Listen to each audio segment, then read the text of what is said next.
My wife is out getting laid, right now. Never thought I'd be here, but yet here I am. This weekend, my wife, 38, and our daughter, 13, went to visit her mom.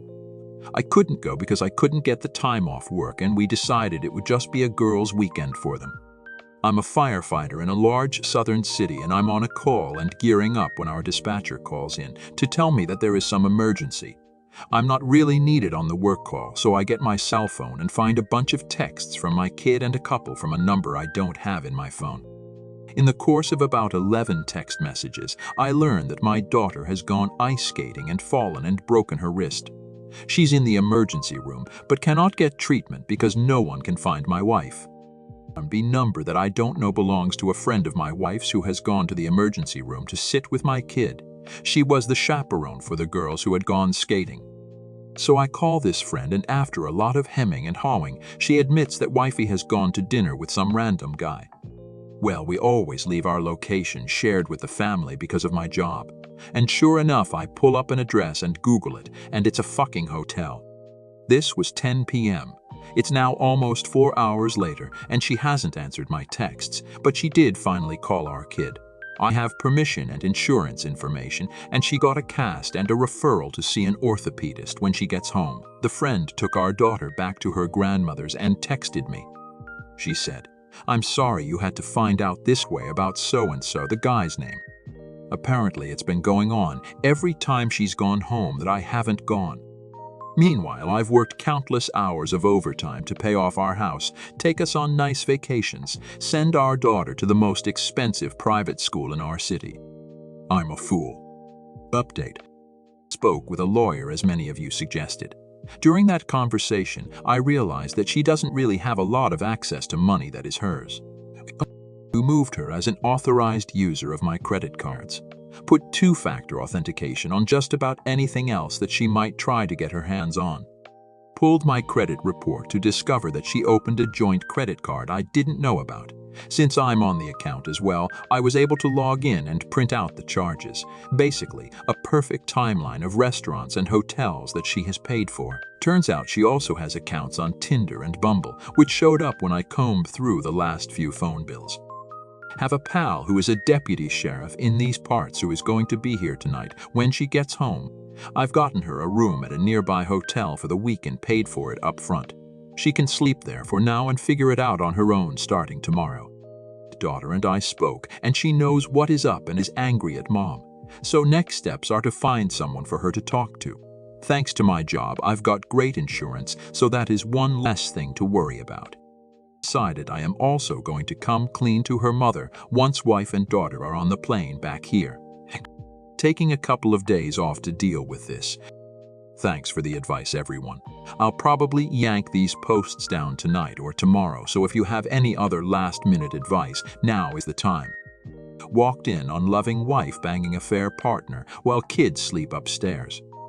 For the past several weeks, I have been working late nights in the office so I can finish work early, so I can have breakfast with the kids and do the school runs. Tonight, the boss let me finish halfway through my shift due to the amount of work I have put in on a project that now completed. On the drive home, I was looking forward to our time with the little ones in bed. Well, I walked into my wife fucking some bloke on the sofa. Deer in headlight moment, I grabbed my keys and now I am in the office wondering what the hell I am going to do now. My phone is blowing up with calls and texts from my wife telling me to come back so she can explain. I just can't. I am so pissed off right now. Never thought she would cheat on me. We have been happily married for over a decade. Sure, we have had our arguments over the years, but what married couple hasn't? Given her everything she asked for, along with 3 beautiful kids. Advice needed, please. I am at a loss of what to do. Update. Although it's only been 9 days since I posted about catching my wife having sex with her affair partner on the sofa, I know a lot of you have asked to be kept updated. Before I update you, I would like to thank you all for your advice and support. Unfortunately, I wasn't able to respond to your comments due to the shit show that is currently happening until now. Well, as you can imagine, the shit has now hit the fan. I have no idea where to start. Well, I am currently off work and will be until I am ready to go back. A few of you asked why I didn't smash the guy's face in, is mainly because if I got arrested, then social services would have got involved in the event of a divorce that would be used against me. I took your advice to get all bank accounts in order and removed my wife from the kids' trust funds and my own account straight away, in case she tried to empty them.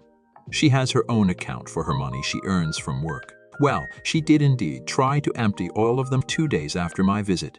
FYI, I have already paid the bills for the house and cars days before this crap show happened. I have been to the doctor to be checked for STIs literally days after I posted and have been given the all clear. Followed by a long meeting with a team of divorce lawyers to find out what is to happen next.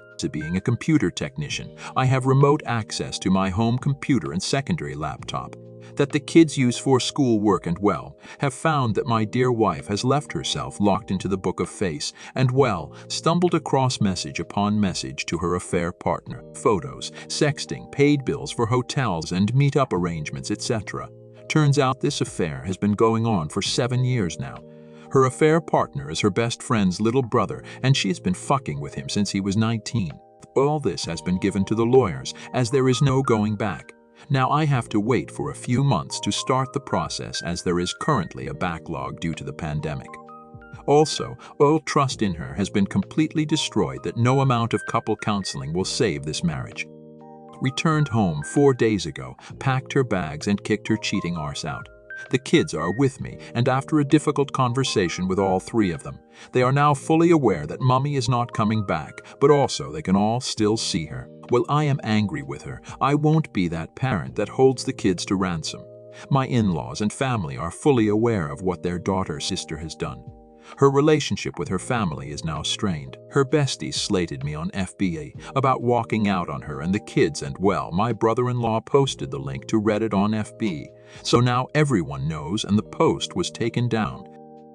As for my wife, I haven't spoken one word to her since that night, and all communication will be through the lawyers now. I have text messages from her basically saying that she is going to ruin me in court, saying shit like I was controlling, abusive, etc. The lawyers have all copies. I have deleted Facebook due to her small circle of friends sending vile messages for ruining her life.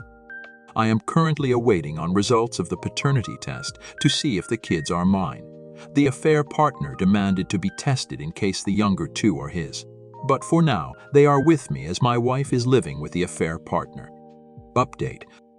After 2 tests, the first was due to a contamination issue. I received the results 2 weeks ago, and I have gone from having 3 kids to only 1 biological child. The eldest. In those 2 weeks, my ex's affair partner's parents managed to get emergency custody of the younger 2 due to the fact I am not a blood relative. I tried so hard to fight for them in court. I am trying to be strong for my son, but the rug has been fully pulled from under our feet. I have put the house on the market to sell and currently renting a small 2-bedroom apartment because I can't live there anymore. Everything reminds me of the kids. Both my son and I are currently in therapy together. He is working through trust issues with his mother, and not seeing his siblings every day has taken its toll.